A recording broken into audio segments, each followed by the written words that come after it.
You are listening to the Lose Weight for the Last Time podcast with me, Laura Conley, episode number 221. And we have my friend Rebecca here today to talk about work-life balance, the elusive work-life balance. But before we dive in, we are already taking applications for the next round of the Yummy Mummy experience. So go to lauraconley.com/lose, LOSE, if you want to snag your spot for the next cohort where we literally guarantee you lose weight for the last time. So without further ado, welcome Rebecca to the pod. I cannot wait to talk to you about this, you guys, because the whole entire point of this podcast is to free the moms. And yes, we're going to free you from the traps of diet culture, but there are other traps too. And so Rebecca's here to talk about the work-life balance and how work and overworking can sometimes be a trap or a prison for a lot of us. I know I've personally experienced this. So welcome to the podcast, Rebecca. Will you introduce yourself to us and just tell us how you got into this line of work? Yes, absolutely. Thank you for having me, Laura. And I am a life coach for career-focused women that are looking to really prioritize themselves and their family, but not compromising their success at work, right? Essentially, they really want both. They want to have that career. They want to go all in on that career. They want to stay focused on those goals. And they want to feel like the rockstar mom that they are all at the same time and really enjoy life through the process. So I help eradicate that idea that we have to choose and that you can have both. And so that is that's the core of the work that I do. And I really got into it. I mean, answering that question real quickly, I really got into it because I am a very goal-focused type A type of person that really values meaningful work.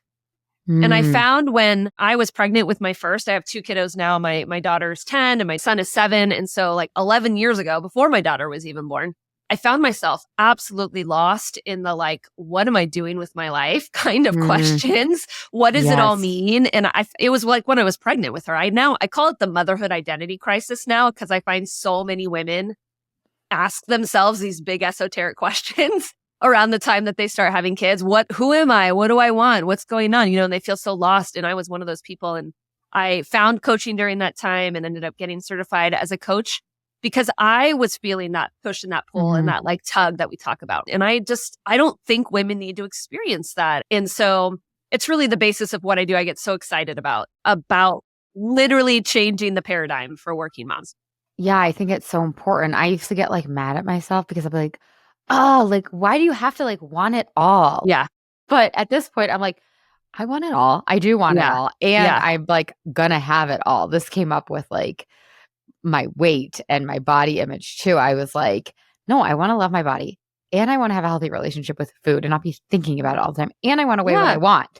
And so it's just, sometimes I get annoyed that I have to want it all. But when we can do it under...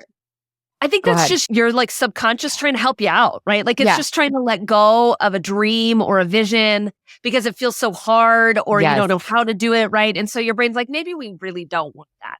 Yes, exactly. It's protecting you. It's just protecting you from that, right? And that I see happen a lot. I would say a good portion of women that come to me feeling really lost, they think maybe I just need to take a step back for a while. And when we really dig into it, it's no, you really care about the work that you do and you want the work. You just don't think that you can have it and be a great mom at the same time.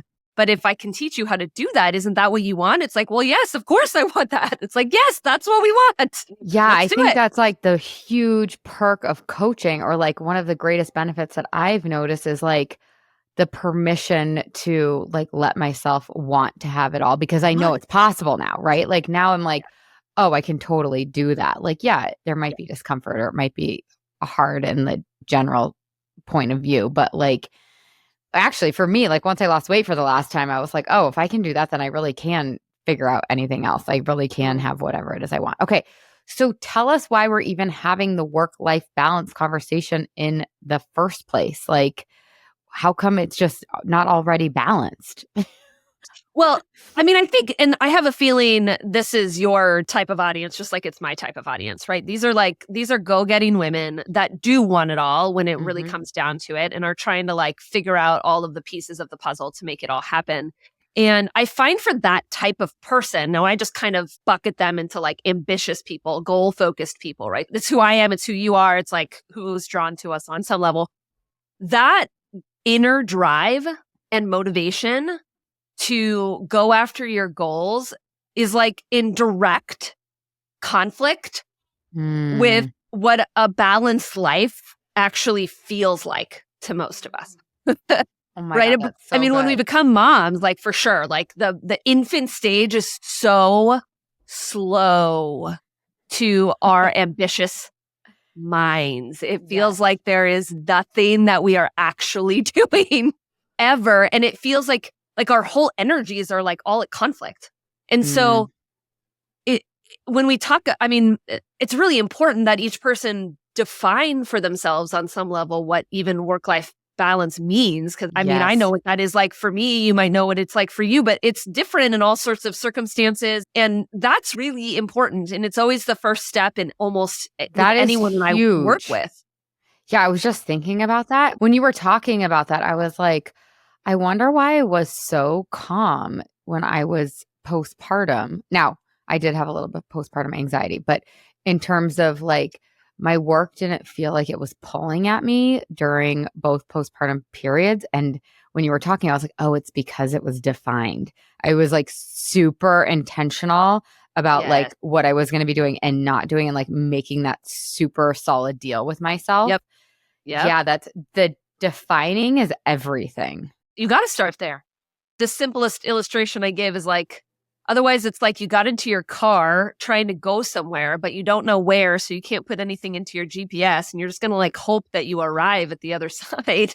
Nobody would do that, right? Like, and that's sort of what happens in our brain when we don't actually create the defined destination, right? In this case, work-life balance. What does it really mean? Paint the picture for your mind. What would you be doing? What are you not doing? How do you show up in a life that feels balanced? How do you navigate tricky situations or like the competing priorities that you have when you feel balanced? Like really showing your brain, who is this person in a balanced life? What does it look like? And what are the kinds of priorities that you're living by in it? Yeah. That has to be the first step. Yeah, so those are the kind of questions you'll ask your clients to help them get clear on what work-life balance means for them. Yes, exactly. We start there on that type of conversation. I mean, of course, there's lots of guides and tools that I have to help them get to that definition. And really, I think this is a really important part of all of it because I'm kind of describing it from an external perspective as if like a fly on the wall would look at you and kind of know what you're doing if in a balanced life and could observe it. In reality, when we really start talking about work-life balance, what we're all chasing is a feeling. Yes. Like we want life to feel a certain way in a balanced life. It always comes down to that. Even if you want to structure your time differently, why do you want to structure your time differently? Well, I want to feel like I have more control, right? We always come down to some sort of feeling word when we really describe what balance is. And I think that takes the mystery out of balance. When you realize that what you're really chasing is an internal feeling experience, then it actually changes the way you go about trying to create a life that feels balanced because you want to feel like other words people might use is present, grounded, happy. We could go with all sorts of types of feeling words that when we feel balanced, we would expect that we would feel. Yeah, exactly. Because balance is so subjective and it's so individual. It's so personal. So I love that. Like, what is behind balance? Like, ask yourself that, you guys. What actually am I searching for? What do I actually want? Is it like the feeling of being in control or, like you said, feeling present or grounded Feeling or happy present, or fulfilled or satisfied or whatever? Yeah. Yes. Oh, that's so adequate. good. That's a big one. Enough is another one. Like that feeling of satiation. I mean, you talk about that from a dieting perspective, but I think that for us as very goal-driven women, we have to feel satisfied in what we do, right? There's a satiation associated to that comes when we experience balance as well. Like we hit the enough point and we don't need to go above that because that's all we need. Yes. And so do you help your clients define what enough is as well? Because again, for me or for my clients or just talking to people in the world, enough is another one of those things that like we don't define. And so Yeah. then the bar is impossible to hit because it just keeps moving up and up and up and up. And Yeah. there's like never an end. So do you help your clients define what enough I, means when it comes to work or yeah. playing, Yeah. with your kids or whatever? Not that that's really going to pull us for most of us. I do it in a couple of different ways. I usually talk about it through the lens of success and talking about what does success, like redefining success for you in this season of life. And it gets at the same point, right? Because when we usually enough and feeling like satiated in life is going to also, we're going to want to feel successful. We're going to want to feel that feeling of like, yes, I did enough. I produced enough. I feel good about the work that I do. That's going to create the satisfaction on some level. And that we can define that as success because prior to kids, for a lot of us, success was very connected to time, right? We could put as much time as we wanted to in being successful at whatever it is we wanted to put in. If we just threw more time at it, then we would get better and we would produce more and we would produce at a higher level. But when you have kids, you can't do that. You don't want to do that anymore, right? And so you have to untangle like time and success and start defining for yourself if it's not more of anything, if it's not more time, if it's not more energy, if it's not more money, if it's not more whatever, then what's success? Yeah. What does that mean? How are you going to know you hit it? Exactly. So what do your clients come to you saying? Like how did they describe their problem? I'm sure they say they want work-life balance, but what else do they say? Like, what are they struggling with? Like, why are they, having these challenges? Yeah, I think that a couple of things really. They say that they want to feel really successful at their job and they want to maintain productivity. They want to maintain like their career trajectory upward. And they're struggling because there's not seemingly enough hours in the day to achieve that. And that causes this feeling of like, I can't get it all done. There's too much to do. There's not enough time. Always feeling behind. Always feeling like they're not making the right decision because they have 10 priorities at any given time that are like they're battling, trying to decide what they're going to do at any given time. And they're like, which one do? I don't really know. All of them seem important to me. And so every decision, it kind of feels like they're making the wrong decision. And so they just want to they want to make more confident decisions. They want to feel like they're successful and that they're doing good work. And they want to feel that like across the board, not just in the work life. They want to feel that in their home life as well, right? That they're showing up as the mom that they want to show up as, that their kids aren't kind of getting the leftovers of their energy and time at the end of the day, but they actually have something for them and it feels good and it feels like they're connecting and they're making space for their kids' needs as well as their own, right? Yeah, that's so good. Oh, I love that. Okay, so you talk about these feeling enough and like these 3 enough beliefs that really help us create balance. So will you teach us those? Will you talk to us about those? Because I know my clients are constantly bringing this up, right? I swear to God, it's like the most popular like mantra. I am enough. I am enough. I am enough. I've done enough. I'm making t-shirts for my clients right now that have the enough triad on it. I am enough. I'm good enough. I'm doing enough. That's the 3 that I give. I call it the enough triad because you're right. I mean, it's in all areas of life. I think on some fundamental level, this is what we all just want to believe about ourselves. I'm enough, I'm good enough, and I'm doing enough. And those 3 things are slightly different, right? Yeah. I am enough is this, like, I was born valuable. Like I have something to offer the world and I have meaning and purpose and I'm important in some way. While I am good enough is like your ability to take your skills and your knowledge and like put them to use and do something with them that has meaning. It's almost like your actions are connected to greater meaning and you're able to be successful at a particular level. And then I'm doing enough is just that simple feeling of like, I don't have to check one more thing off of my list. I'm good. Like I did everything. We all know what that feeling is like. Like we all know when you've had a really amazing day at work and you have like checked all of the boxes or you like rocked it with a particular meeting or presentation and you like get to the end of your day and you're like, I nailed it today. It's on that kind of a day, you don't tend to keep thinking about work and you don't feel like you got to log back on again later. Like you did everything. You did it. You nailed it, right? Versus the day when you didn't hardly got anything done or didn't like the way you showed up or whatnot. And then you find yourself wanting to stay available and make sure you're responsive. You're kind of like making up for what you feel like was your Mm. time somehow during the day, right? So I think I am enough, I'm good enough, and I'm doing enough is just these foundational beliefs that they're like pillars that we can start to build that life of enoughness on, that feeling of balance on. And these are beliefs about yourself, right? They're beliefs that you get to just hold your self-concept, if you will, always, because it's always true that you're enough, you're good enough, and you're doing enough. We can always find evidence for how that's true. And when you believe those things, your decisions for trade-offs, your decisions for boundaries, your decisions on how you're spending your time, your decisions to take the time for yourself or work out or spend time with your spouse or whatever it is, like become infinitely easier because you're on that like solid footing, that foundation. Yeah. So why do we come with such a lack of belief in these three areas? Like, why is this a problem in the first place? Like, why is this a trap, right? Like, it's like diet culture is a trap. Like, why is this enoughness like plaguing so many of us, do you think?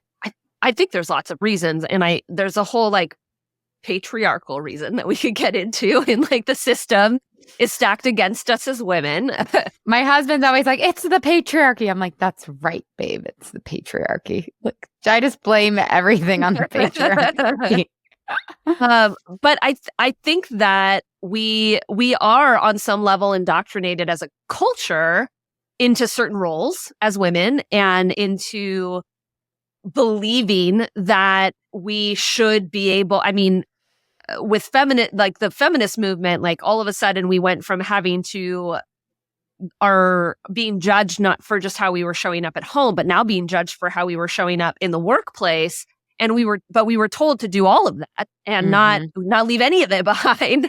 And so we have a kind of a culture for women that is kind of at a different standard than men. And studies today you could talk about the difference between dads and moms in the workplace and how we tend to favor, dads make, I think it's like 7 or 8% more per kid, while women make like 5% less in their salary per kid. It's wild how we have different standards for dads and for moms. And so it just shows like some cultural things that have to shift. And then obviously we internalize those things and so forth. But we also have a society, at least in America, that rewards more of everything, right? From more hours worked to more success, to more achievements, to bigger houses, to more money. And so we have subconscious and very conscious status that we create in our culture. And we always just think more is better on some level. Again, this is why I come back to, we have to redefine success so that more isn't the standard, because more is elusive. So more is always more. We have to get to a point where we get to hit it and we get to be satisfied in it. We don't need it anymore. So I think we also have a culture that just continues to reward us for doing more. If you even think about the people that get like promotions and so forth first in a company, it's usually the people that work 60 or 80 hours that are willing to put in more time into their job. They are rewarded for that by getting promoted faster. And traditionally, moms can't do that and aren't willing to do that for the sake of their kids. And so then we create even the more of the separation just goes on. Yeah. One of the questions I had written down for you was like, do men have this problem? Are men like sitting around being like, God, I really need to figure out this work-life balance thing? Like, is this an issue for men in our culture? I don't think so. I think yes, of course there are a subset of men, but not in the same kind of sweeping generalizations that we're talking about here for women and men, because so much of their indoctrination was to be really good at your job and be all in and successful at your job. And not to be it everywhere, but like your identity and your job are really tied together. And so as long as you're doing that at whatever the cost is, you're enough, you're good enough, and you're doing enough, right? If you're not successful at work, then those beliefs are probably really rocky and shaky for you. Yeah. So like the men only have like one silo, or one area where they Right. have to be successful. Whereas like we as moms, we have to be successful like in our motherhood and in our careers. And I think it bleeds into other areas too, because I think that there's like the full-time job of motherhood, but there's also this full-time job of like managing a household, Yeah, of course. right? The And so household it's like, management's a different one.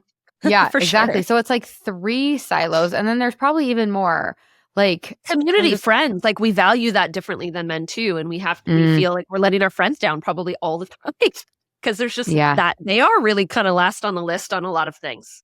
And we could argue that they should or shouldn't be, but we feel really bad about that and feel like we're not a good enough friend or we're not a good enough daughter. yeah, I don't think my husband ever thinks that he was not a good yeah, enough son. I don't know if that ever went through his head, but absolutely I had seasons where I felt like I wasn't measuring up as a daughter to my parents, right? yep, Why is that? On some level, I had to be taught that and had influences. And we could start talking about marketing influences, which is why the patriarchy and all the things, right? Like we don't see all the things related to that. So, yeah. No, it's just really fascinating and interesting. It's like, okay, these men they have one thing. They've got one thing that they've got to do. And if they got that going on, like they're good to go. I was just telling a friend a story because we were sitting around, like this was last year, and it was like 4 couples. We were at a brewery. We were sitting around, and this came up. Like all of the women were hyper vigilant and anxious, right? And I'm like, are you guys anxious? Like to the dudes? They're like, nope, we're calm. I'm like, is your wife anxious? And all of the wives were like, yep. And all the husbands were like, yep, she's anxious. And it's because of the not enough. It's like this underlying yeah, pressure that's like constantly there. And it's like the yeah, bar is just so impossibly high and it just keeps moving, even if we keep achieving. yep. Oh, That's why you got to define the bar for you. exactly. You got to Yeah. define the bar. You got to know the destination. Otherwise, the destination is always going to feel like it's on the horizon and you've never Yeah. arrived. And then you never feel happy in the life that you created. I get that from a lot of my clients. They'll come to me like, I got a great life. Like I literally have Yeah. the life I always dreamed about having. And Yeah. I'm not happy. This is like totally, this is what I'm working on this year. It's like, I literally have this dream come true life. And yet my brain's still like more, better, better. Keep go. Oh, Yeah, keep going. And it's like, hold on a second. Like, this is it. yeah. This is the life. I don't want to it's okay to have big dreams and to Exactly. want more. Like there's nothing wrong with that, but it matters where it comes from. Is it coming from a place of deficiency? Like you're not enough and you have to prove it to get more? Is it coming from a place, where you are not satisfied with life and so you have to do more in order to be satisfied? Like that's when we have the energies not in alignment, right? Yeah. I want you to feel satisfied and good and enough and love your life today and see a dream for how it could be even better. Exactly. Yeah. Like abundance versus lack. Like, can we create from this place of like, oh, we have an amazing life and we want to create a little bit more? It's like also the question I've been kind of pondering, like, how do I keep my ambition and drive alive and contribute in the way that I want to contribute from that place of abundance? Yeah. Without getting sucked into like the hustle or the grind or the addiction of it all too, because it can be like super addictive for a lot of us. Oh. Yeah, for sure. So what's your definition of success? You say we have to redefine success. So what's your definition of success?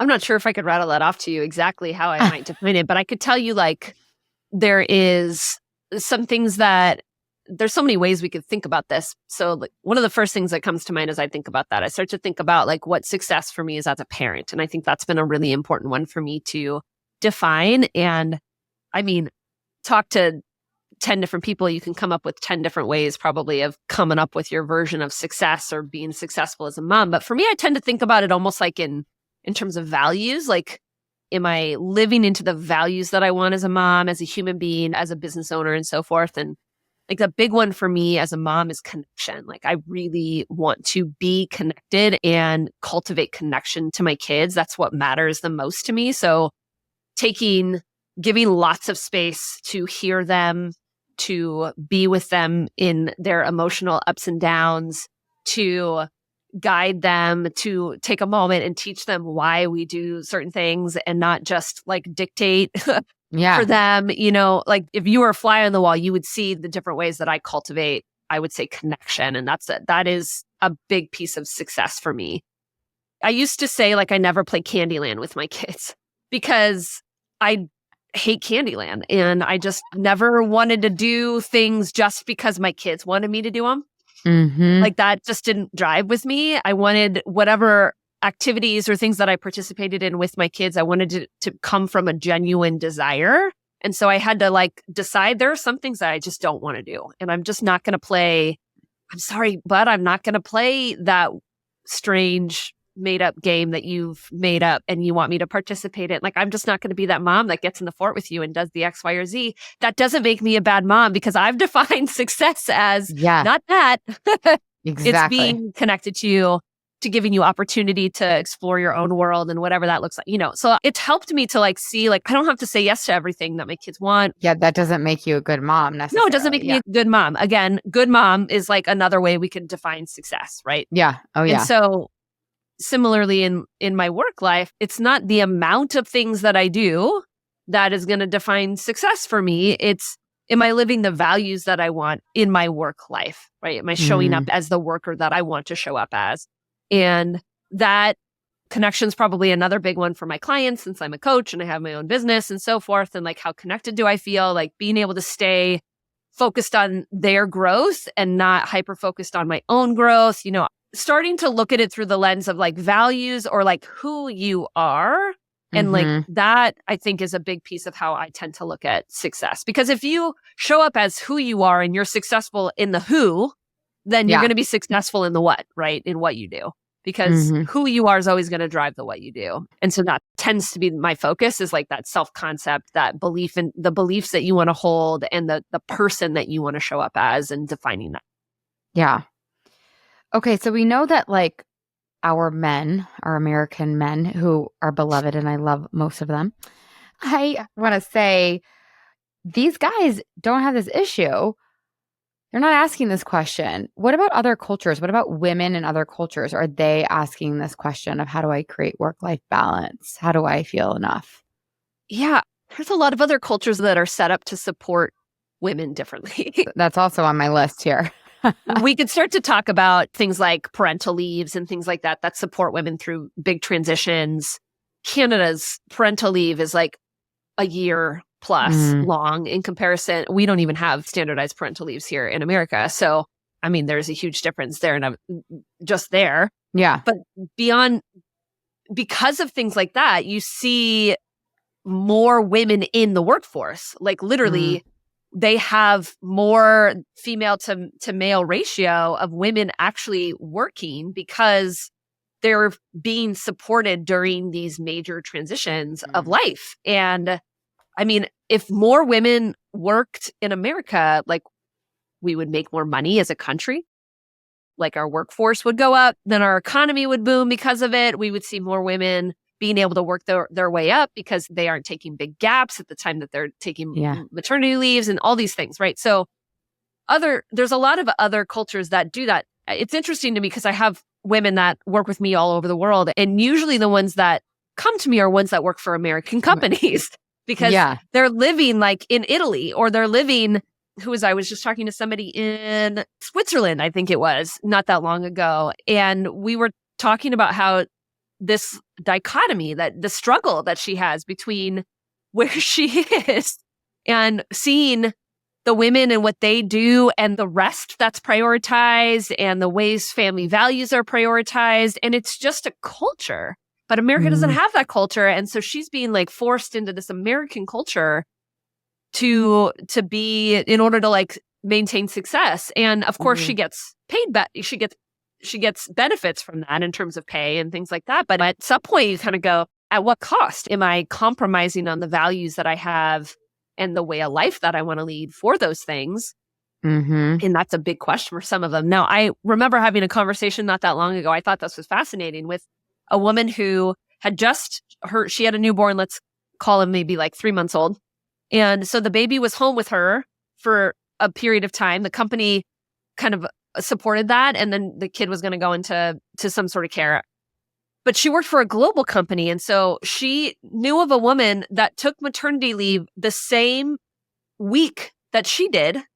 And she had to come back within 3 months.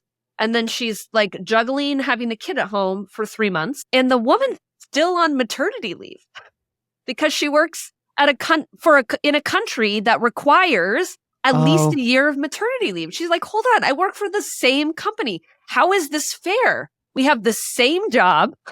We make the same amount of money. And I'm like, wow, that's messed up. Like, that is so messed up. I don't even know how to start. My brain starts to tackle questions like that. So yes, I think there are systems in place in lots of other places in the world that support women through transitions, that honor family values and family culture in a way that we just don't, that then allows for women to be able to. Yeah. And so we don't. So then what do we do? I saw this quote. Like, I mean, that's an actual question that I have, which is like, what do we do? I saw this quote or this meme or whatever on Instagram a while ago that was like, we train our kids, we train our culture really to like save for college and save for a wedding and save for whatever. And we're not training our culture at this point, since we don't have like a year maternity leave built in like Canada does or whatever. We're not training ourselves to save up for our village. Like this is something that like I think we need to start a nest egg for because it's so important to have this support, but it's like not talked about. And I know it's cliche and cheesy that it takes a village, but like actually takes a village. We're just not trained to, like, that village costs a crap ton of money. Yeah. I can't remember what country it is, but they were starting to invest in some sort of like grandparent support network for working parents. Like, that's the best way I can say it. It's like incentivizing having your family be nearby for childcare. Is essentially, it was a childcare benefit of some kind that a country was starting to implement to get grandparents to be better support. So I'm like, that's brilliant. Like, isn't that who we generally speaking want to watch our children? It's like our family or their grandparents or whatever. But I mean, parental leave and childcare are the biggest issues that we have in America that are the easiest to solve, to be honest, on a societal level, because we could do it. And we're seeing states slowly make their way into having some sort of standardized parental leave that would make all of the difference for women, right? Because women still tend to be the primary caretakers for our kids. And that is a huge piece that causes the imbalance for us between our family and our workplace. It's like, it's dealing with care for our children when they're born, and then care for our children as they get older, because I know that you deal with this just as much as I do. I'm starting to think about summer camps right now. Like, it's January. And already got the nanny locked in. An obscene amount of money spent on care. Like, I don't know how people do it, honestly. Like, it is so expensive. Like, it's so crazy. Expensive. It's ridiculous. So we expect people to work 8 to 5, but our school system is generally speaking like 8:30 to 3. Yeah. So what is our culture expecting us to do as parents for taking care of our children? Like, no, I think about it all the time. I'm like, my husband and I both own our own company, so it's different in our household, but like, what do two working parents do that have bosses or like, and they have to go into the office? Like, what do they actually do? Like, it seems impossible. And then it seems like they're going to have to make sacrifices for their family, as they should, but then aren't they getting punished at work because of it? Right. Because we still have a culture that incentivizes and rewards people that work more. So if it's the woman that is constantly going to take care of their kid that's sick, and they do that multiple times, I mean, are they going to be viewed as the one that is going to get promoted during that season? It's going to be a lot harder for that person versus the dad that wasn't the primary one that did that. We could go on and on. But I think this really is the easiest way to start building systemic change within America, at least, is starting to support universal parental leaves and childcare benefits.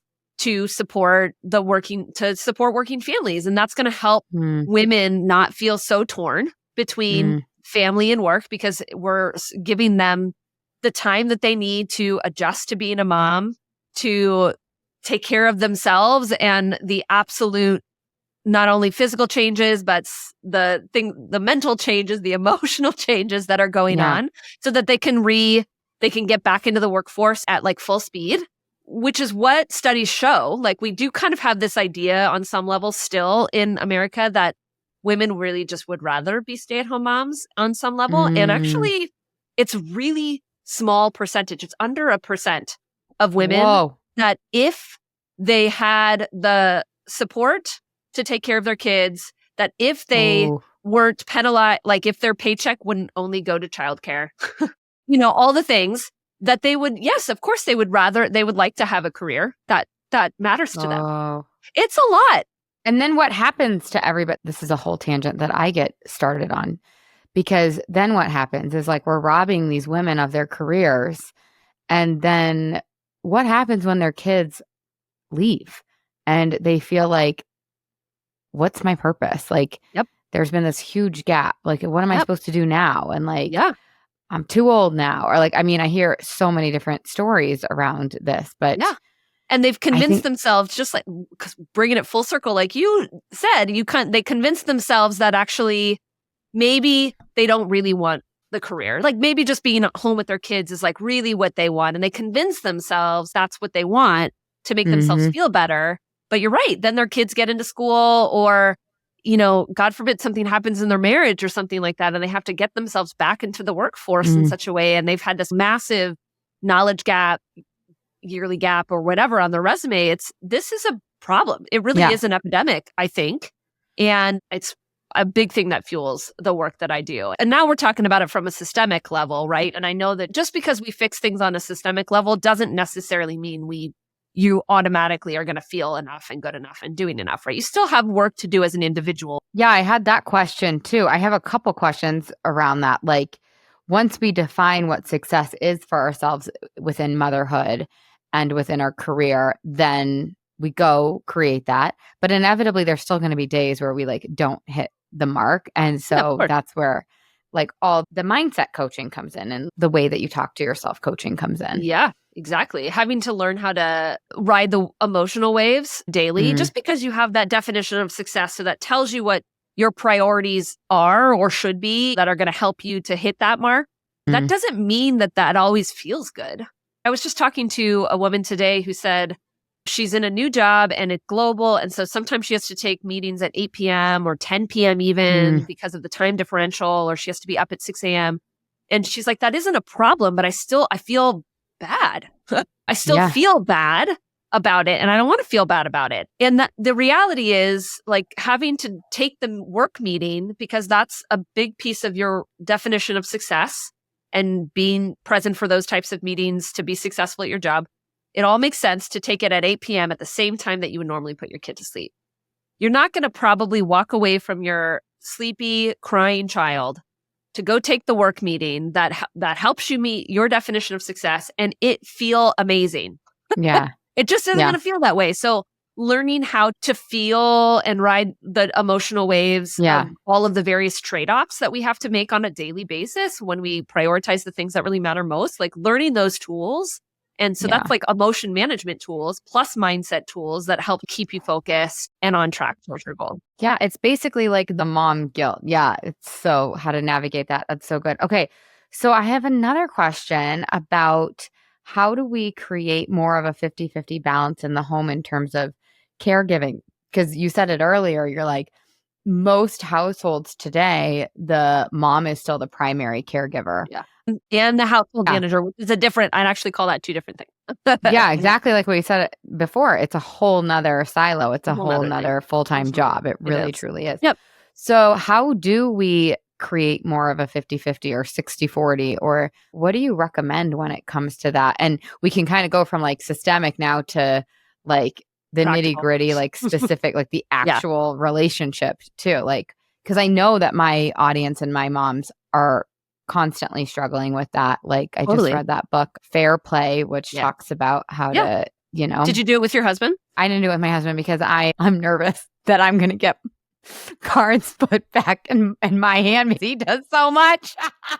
Oh, Which I should not admit on this podcast. But yeah, no, we have created a very 50-50 role. I was really curious about reading it, like, so that I could learn about it for my clients because they struggle with it a lot. Yeah. And there still are things that, like, the emotional tax, like my husband's not thinking about summer camp right now. Like, he's not, or like the mental tax or whatever you want to call that. We never actually played the game, but there's not a huge need right now, but I kind of want to do it just for fun. And we actually did. Actually, my husband and I did about the same thing too. Just a couple weeks ago, talking about reading that book together and doing some of that. So yeah, it's fascinating. It's so interesting, this invisible workload that we all carry. And who knows? I haven't actually played the game yet. There's a book and a game, and I think that there's also a documentary or something on it as well. But it's really good. Eve Rodsky. You can get certified in it too. Actually, I was I know. Certified as a coach. So was I. Very interesting. Yeah, that too. There's so many things that we could talk about on this level. I mean, you can't ever control what your spouse does. I mean, that's just the reality of it, right? Like you don't ever get to control another human. And it's so annoying, Rebecca. It is really, really hard. So knowing that, which just means this is ongoing, right? If you're remaining in this relationship with your spouse and assuming that you are, then this is ongoing conversation. This is ongoing habit change and so forth. But you know what the number one thing is I think that women could do that would make the biggest difference in evening out some of the workload? Stop trying to micromanage the output of your husband's work. You don't, if he says he's going to do something, that you don't get a say in it anymore. You don't get a say how he does it, the results of him doing it, the way he goes about it, the timeline at which he gets to do it. Like literally you have to let it go as if it is no longer on your task list and it's on his. And it's one of the things that I will say to my husband now. I'm trying to get a lot better at that when we talk about I'm going to do this, you do this. And so now I'm to the point, I'm like, hold on, I just want to make sure because I'm taking it off of my list. Like it's off my list in my mental list. It's on yours. Like, just want to make sure it's on yours, right? And he's like, yes, I got it. I'm totally okay. Okay, it's off my list. I'm not even going to remind you. I can't remind you about it. I can't you take full responsibility and consequences should you forget or not do it up to whatever standard. Yeah, it's a control thing, hard. I think, for a lot of us women who... Particularly ambitious women. Yes, exactly. Like, can you be willing to release the reins and to not control, knowing that, the results might not look the way that you want them to look? I was just talking with a friend about this because I'm like a psycho about my sleep. Like, I have to have 8.5, 9 hours of sleep, or I have to be in the bed for 9 hours. That's like my goal. I am just a psycho about it because, we don't need to have a sleep podcast on this, but anyways, I was talking with my friend and she was like, oh no, I have to stay up till 11 or 12 because that's the time when I'm doing the kid management. Done. Yeah, the household management. And she's like an exec. She's like a boss babe, whatever. Yeah. She's crushing it in her career. But she's like, oh no, I literally have to stay up. And she's like, I don't want to delegate it to my husband because he's not going to do it right. And then my kid's going to suffer. And I think this is such a beautiful example of relinquishing that control, because she's right. Her kids might suffer because the uniform isn't perfectly clean, or it's like the wrong color or whatever. And I guess what a good opportunity for these kids to learn resilience and to see that their parents aren't perfect. But it's what I've had to be willing to do. Or for the husband to learn, have 100%. The impact of their kids, being disappointed in them. Totally. Yeah, 100%. I think that too. So I think it's a huge opportunity. And I have my clients do this all the time. And it's if you can really remember what matters in life, if you can really connect to that, it's easier to let go of the control. And you realize, oh, this actually doesn't matter. And I also find that a lot of our partners, a lot of our husbands, or a lot of our people actually want to help, actually want to do some of the things. It's if we could just, but they also don't want to feel like a failure when you tell them that they're doing it wrong, or you nitpick whatever at it. Of course, they're going to build up some walls and stop doing things if you have a habit of micromanaging them, right? Like I wouldn't want it either. It feels bad. So good. Yeah. Oh my gosh, we could talk about this forever. I think this is just such a great subject. And so there's so much unwinding for us to do. So, in closing, what would be a fun takeaway, something that an audience member could implement, or like an actual tactic that somebody could start doing now to really find that work-life balance or to move towards it? Yeah, I would say I'm going to give you two things, actually. And I think the first one I want to come back to, like right at the beginning of our conversation, we talked about the importance of defining work-life balance for you. Yeah. You could do this in literally sit down with a journal and start to almost map this out for you just by asking yourself a couple of really good questions. If I felt balanced in my life, I would, and like fill in the blank. You could also do it by visualizing it, right? Like take yourself 5 years from now, or even just a year from now, and say, okay, all the imbalance that I'm experiencing now, it's gone, right? And let me think about life in a year from now, 5 years from now, whatever point in the future. Let me visualize what life looks like. How am I interacting with my kids? What am I doing? What am I not doing? How do I feel? How am I carrying myself? How am I carrying my shoulders? Just let yourself kind of explore this world of balance into the future, right? And kind of tap into the future. And then write some things down. Like, this is what it looked like. This is what I noticed. This is what wasn't a part of this visualization. Isn't that interesting, right? So again, you're trying to give your brain some sort of direction, some sort of destination in mind as you start thinking about creating this life for yourself. The second thing is, because we talk so much about how important it is for you to believe in your enoughness, like your self-concept really matters when it comes to creating work-life balance. Practicing the beliefs, I am enough, I'm good enough, and I'm doing enough, by simply not only stating those to yourself. I mean, that can do wonders if you just said that, but I would take it one step further and write it down. I've gone through many seasons of doing this. I am enough. How do I know that to be true today? And I write down evidence of it. I'm good enough. How do I know that to be true today? I write down evidence. How do I know I'm doing enough? And then I write down evidence. You could do that. You could do that at the beginning of the day to like set your mindset up for the day, or the most strategic time you can really do it is between work and home. Like the end, I call it your end of workday transition, is like a really crucial moment where you kind of let work go and you enter into your home life.